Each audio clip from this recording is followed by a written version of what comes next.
Bonjour à tous, aujourd'hui j'avais envie de partager avec vous une expérience que j'ai fait pendant mon voyage aux États-Unis.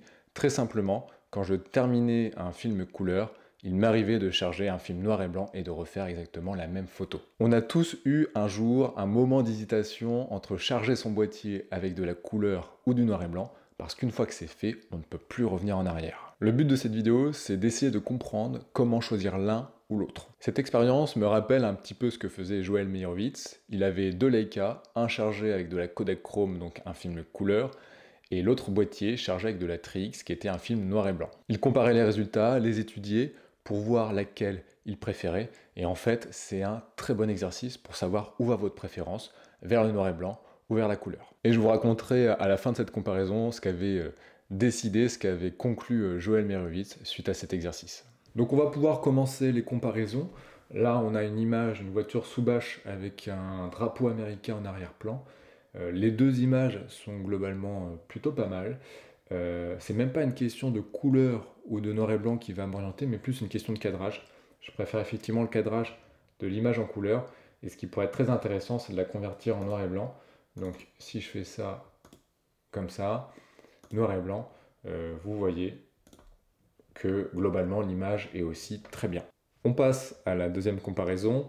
On est encore sur une image assez simple, un panier de basket. Et pour le coup, je préfère légèrement l'image en couleur, car on a une très belle lumière qui éclaire la scène, et ça va me faire ressentir quelque chose en plus par rapport au noir et blanc.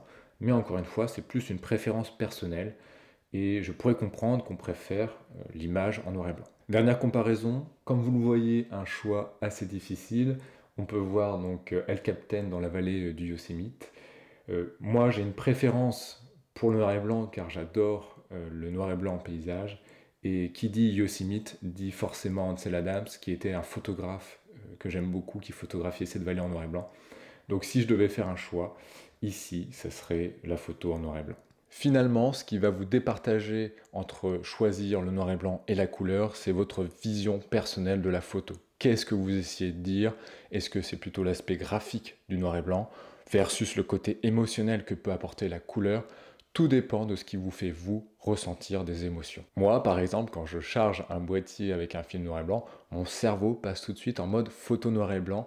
Je ne vais plus du tout avoir la même vision que lorsque je shoote en couleur. Les sujets ne vont plus être les mêmes et je vais avoir un regard complètement différent. Et c'est ça qui est très intéressant, c'est qu'on peut avoir deux visions complètement différentes selon ce qu'on choisit, le noir et blanc ou la couleur. Comme promis, pour revenir un petit peu sur Joel Meyerowitz, vous le savez sans doute déjà, lui a choisi la couleur, même s'il a fait un petit peu de noir et blanc, car il perçoit le monde comme ça, et d'ailleurs la plupart de ses travaux, notamment Cape Light, ont été réalisés en couleur. J'espère que ces différents éléments vous aideront à mieux appréhender ce choix difficile entre couleur et noir et blanc.